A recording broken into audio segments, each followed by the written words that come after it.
एक छोटे से गांव में एक मजदूर रहता था। वो दिन भर सख्त मेहनत करता, कभी खेतों में मजदूरी करता तो कभी ऐंटें ढोता, कभी लकड़ियां काट कर बेचता और कभी दूसरों के घरों में छोटे मोटे काम करके अपने बच्चों का पेट पालता। उसके कपड़े पुराने और मैले थे, जूते फटे हुए थे और हाथ हमेशा मेहनत की धूल और पसीने से भरे रहते। मगर उसकी आंखों में हमेशा एक अजीब सी चमक और दिल में एक बड़ा ख्वाब था। यह ख्वाब उसका जाती नहीं था, बल्कि उसके बच्चों के लिए था। वो चाहता था कि उसके बच्चे उसकी तरह मजदूरी ना करें, बल्कि पढ़ लिख कर इज्जत की जिंदगी गुजारें। अक्सर जब वो दिन भर की थकन के बाद शाम को घर आता तो अपने छोटे से कुच्चे मकान में बच्चों को बैठा कर कहता, बेटा, गुर्बत कोई शर्म की बात नहीं है, मगर जहालत सबसे बड़ी गुर्बत है। मैं चाहता हूं तुम लोग किताब को अपना हथियार बनाओ, ताकि कल कोई तुम्हें मजदूर के बेटे कहकर तुम्हारा मजाक न उड़ाए, बल्कि तुम्हारी इज्जत करे। उसकी ये बातें सुनकर बच्चे हौसले से पढ़ाई करते, पर गांव के लोग अक्सर हंसी मजाक करते। कोई कहता, अरे ये मजदूर का बेटा क्या कर लेगा, पढ़ लिख कर भी आखिर मजदूरी ही करेगा। कोई कहता, किताबें खरीदने से अच्छा है कि ये पैसा खाने पीने पर लगाए, भला उसके बच्चों को पढ़ाई की क्या जरूरत है। लेकिन मजदूर उन बातों पर ध्यान न देता। वो बस एक ही बात जानता था कि मेहनत कभी जाया नहीं जाती। दिन भर पसीने में नहाता, धूप में झुलसता, मगर शाम को जब बच्चों के लिए नई कॉपी या पुरानी किताब लेकर घर आता तो उसके चेहरे पर खुशी की रोशनी होती।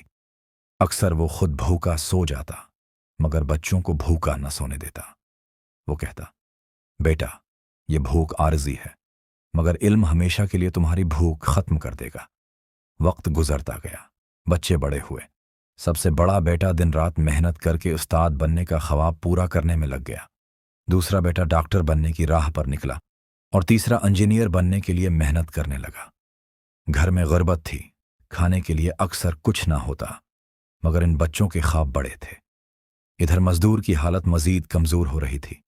बढ़ापा करीब आ रहा था, कमर झुकने लगी थी, मगर दिल का हौसला कभी नहीं टूटा। वो हर रोज कहता, मैं चाहता हूं कि मेरी मेहनत की मजदूरी तो आज चंद रुपए हैं, मगर कल मेरे बच्चों की कामयाबी दुनिया के सामने मेरा असल सरमाया होगी। सालों की मेहनत रंग लाई। एक दिन वही गांव जिसने मजदूर का मजाक उड़ाया था, हैरत से देख रहा था कि मजदूर का बड़ा बेटा उस्ताद बनकर स्कूल में पढ़ा रहा है, दूसरा बेटा शहर के अस्पताल में डॉक्टर बन गया और तीसरा इंजीनियरिंग कॉलेज में अपनी महारत से नाम कमा रहा है। अब वही लोग जो कभी कहते थे, ये मजदूर का बेटा क्या करेगा, अब उनकी जबानों पर अल्फाज बदल चुके थे। वो कहते थे, ये मजदूर नहीं बल्कि हीरो है, जिसने गुर्बत के बावजूद अपने बच्चों को कामयाब बना दिया। एक दिन एक शख्स ने मजदूर से सवाल किया, तुमने ये सब कैसे कर दिखाया? इतनी गुर्बत और मुश्किलों के बावजूद बच्चों को पढ़ाया, उनके ख्वाब पूरे किए। मजदूर ने धीरे से मुस्कुराकर कहा, मैंने एक बात पर यकीन रखा कि मेहनत सबसे बड़ी दौलत है और तालीम सबसे बड़ी ताकत। मैंने अपने बच्चों को ख्वाब देखना सिखाया और फिर इन ख्वाबों के पीछे कुर्बानी देना सिखाया। मैंने अपना पीठ काटा मगर किताब खरीदी, अपना सुकून छोड़ा मगर उन्हें पढ़ने का वक्त दिया, और आज मेरा ख्वाब हकीकत में बदल गया है। ये कहकर मजदूर की आंखों में खुशी के आंसू आ गए। वो आंसू शिकस्त के नहीं थे, बल्कि कामयाबी और फख्र के थे।